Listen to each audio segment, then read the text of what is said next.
Thanks so much for the invitation to this conference, and I'm glad to have an opportunity to talk about some of the work on behalf of the team back in Zurich that we are doing when it comes to building machine learning for really the highest criticality of flight, which is autonomous flight. And for me personally, this is extremely exciting because we truly believe that autonomous flight can solve one of the largest, some of the largest traffic problems that are out there in the world.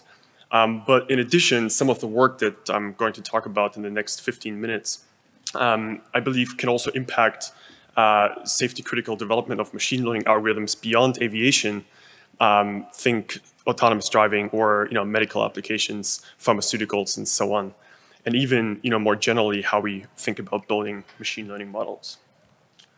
So many of you have probably seen at least some of these, from the volocopter to the Lilium. There's really a fascinating race out there for these companies to get their aircraft to market really as soon as possible, I should say.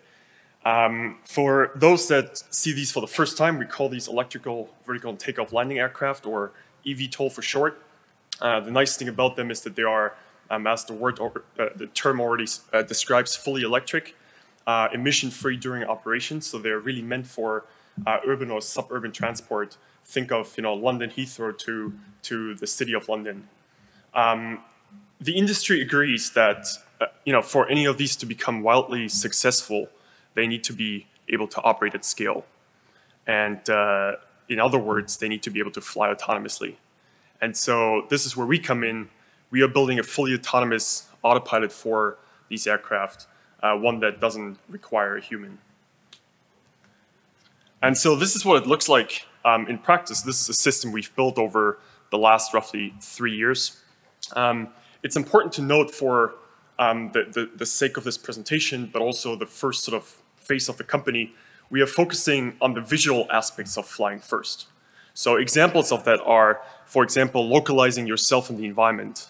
You can think of this as a visual equivalent to GPS, which actually turns out to be more accurate than GPS and allows us, for example, to land in relatively confined spaces that these eVTOLs require.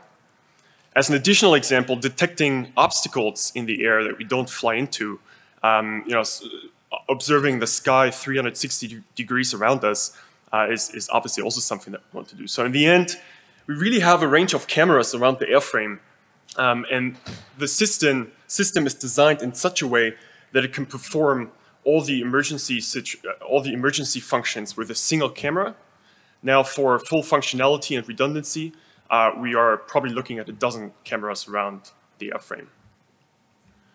So looking at this example, and also what the machine learning community sort of churns out over the last couple of years, it's relatively clear to us that it will be hard to build autonomy without machine learning, or the bigger term above it, AI.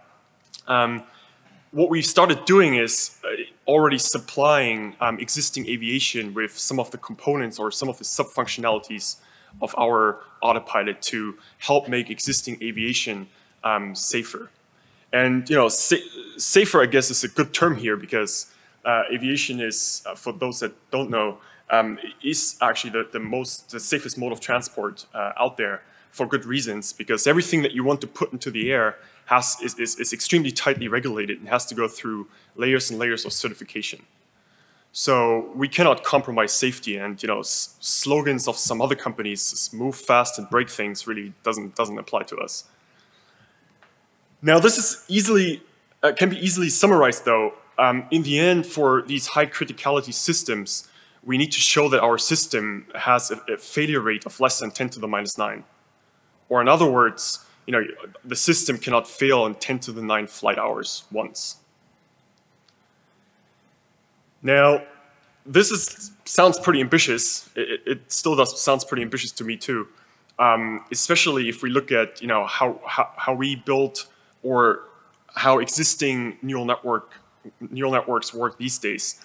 If we imagine a simple binary classification neural network that looks at images and decides if the image has a runway or it doesn't have a runway visible in the image, And we've taken a pretty good neural network that has a failure rate of, let's say, 10 to the minus 3.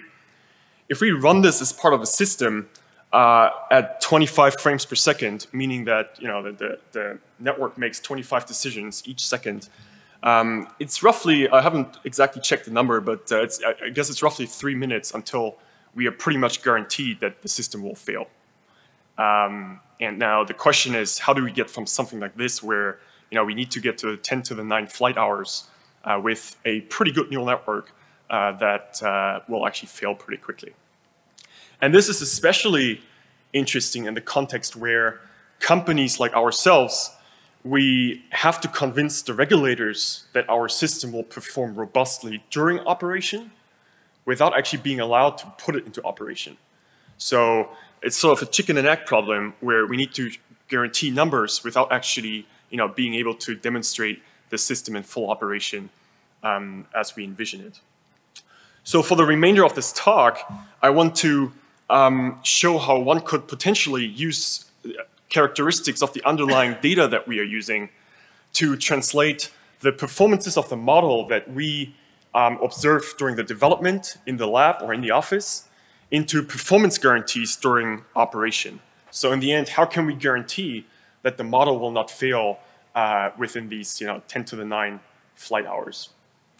And we arrive at something that is very well known in the machine learning community, the generalization guarantees.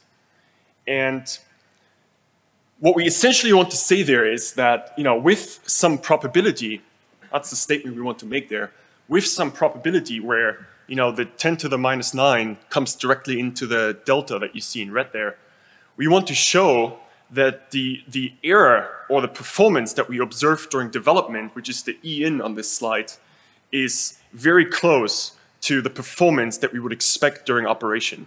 And we want to bound this with what is called epsilon here and make that very small. This is also known as the generalization gap.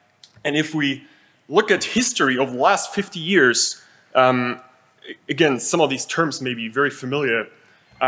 Almost 50 years ago, in 1971, if I'm not mistaken, someone came up with the VC dimension, seminal work that allowed us to look at the hypothesis space and tie the complexity of that to what we call generalization guarantees. Now, it turns out that in practice, the epsilon that you get from something like the VC dimension is actually pretty large, meaning your guarantees are very loose. Now, then it took almost 30 years until 2003, I believe, where, again, seminal work was done around the Rademacher complexity, where now we evaluated the generalization guarantees specific to a data set, and taking into account that knowledge, we were able to tighten the bounds for a whole class of models further. And then for anyone interested, I can only recommend that to look at some of the very interesting work happening over the last couple of years in the Pac-Bayesian sort of area, where now we take into account distributional properties of the learning algorithms to tighten these bounds even further. And some of the results there over the last couple of years are really promising to come up with practical, theoretical generalization guarantees that we can use for safety-critical applications. Now, without getting further into the details here, this is meant to stir everyone's thirst for learning more about this.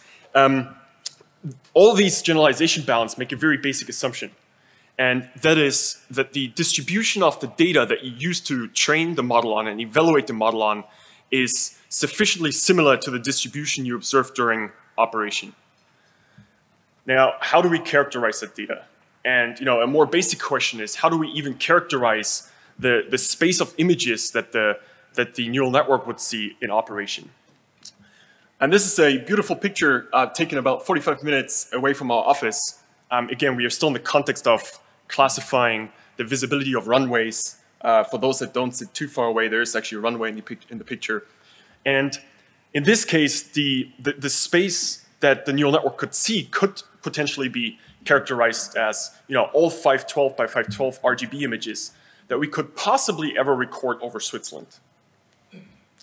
Now, what we realized pretty quickly in conversations is that, if I now told you what this space is, and it's pretty easy to talk about this and understand. But how do we actually characterize that mathematically? And so as with many other things, it turns out a good strategy is to actually reduce the complexity of the problem. And what we do here is we parameterize our input space by dimensions of interest to us. Now, for illustration purposes, there are 3 dimensions given here. For example, for every data item that we collect for the task at hand, we could parameterize this one with, for example, the angle of approach towards the runway, the time of the day when the image was taken, and the speed that the aircraft had as the image was recorded. And then again, purely for illustration purposes, we have a 3-dimensional plot here where we can nicely illustrate and look at how the data is distributed alongside these dimensions. Again, what we need to show, or we need to somehow characterize the distribution of our training data and also when the model is in operation. So then what we can do is we can show with this approach that our data sets that we use during the development phase are actually what we call independently distributed in that operating space after we've come up with these dimensions. Now, some of you might say, well, actually, that doesn't give you anything. And you're sort of true. So that is really not enough. Because what we need to do in addition to this is we need to not only show that the data sets are independently distributed in this operating space that we've created, but also that they're independently sampled from that probability space that we look at more generally. And so what we suggest here, or one way to go about this, is to build something that we call an input distribution discriminator that receives a sequence of images and outputs a value between 0 and 1. And then the closer it gets to 1, the more likely it is that you're actually looking at images that come from your input probability space that you want your model to run in. And that allows us to actually make that part of the overall system and rely on the output of the system as long as our input distribution discriminator tells us that we are looking at our space that the model has been trained on. And then we can come up with performance guarantees during operation. Now, this is part of a much bigger work package that we've been working on for the last 18 months together with EASA to work out some pretty specific guidelines on how we envision the certification of neural networks and really making some of the stuff I've just mentioned even more explicit and putting this in a bigger framework where we can guarantee safety for really machine learning systems more widely during operation. And for those that are interested, we are planning to release a white paper with the main findings and the main guidelines that we want to put out there soon. As we worked on this report, we realized that many of the things that we are saying there, and including in our findings, they really affect the conventional machine learning pipeline more generally. From data collection to training to evaluation, and especially in situations where, again, you cannot measure anything in operation because you might be restricted by regulatory organizations for good reasons to convince them that your model is safe before you actually put it in operation. So there are many aspects around how this affects more conventional machine learning pipelines, and I'd be happy to chat more about the details if anyone is interested how it does that. That's it. Thank you. Thank you.